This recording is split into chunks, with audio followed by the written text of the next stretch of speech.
Good morning. We are in Joshua chapter 4, going through verses 1 through 14 on page 71. And if you haven't read it, go ahead and pause the video and read it now. Here Joshua asked 12 men of Israel to do something kind of odd. He asked them to gather these stones from the Jordan River and to place them where they lodged for the night, but to also carry them on their shoulders.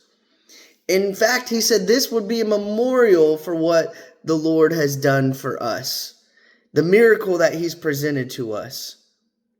Have you ever visited a memorial? Have you ever gone somewhere and seen something and were reminded of something? See, we're not too far removed from September 11th. In fact, that was a devastating time in our life, but God did something in that moment. Through all the tragedy of the event, through the two buildings burning and crashing, and the airplanes crashing into the building, causing them to fall to the ground, God did something in our nation. He united us. He united us in our cries to him. And there was a lot of prayer. There were a lot of people coming together. There was a lot of diversity, but in that diversity, unity under one cause. See, a memorial is meant for us to remember something, for us to go back and see God's faithfulness. And the memorial is actually built for the children. In verse 6, it talks about your children will ask you. So think about the next generation.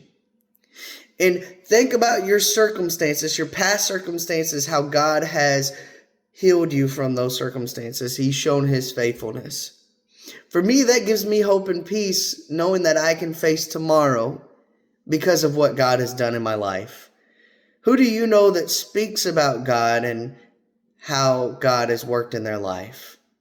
Ask somebody to share that story with you. But how has God worked in your life? Think about that as well. Take some time to reflect this week and really think, how has God worked in my life? Remember, your quiet time's not over until you share it with somebody else.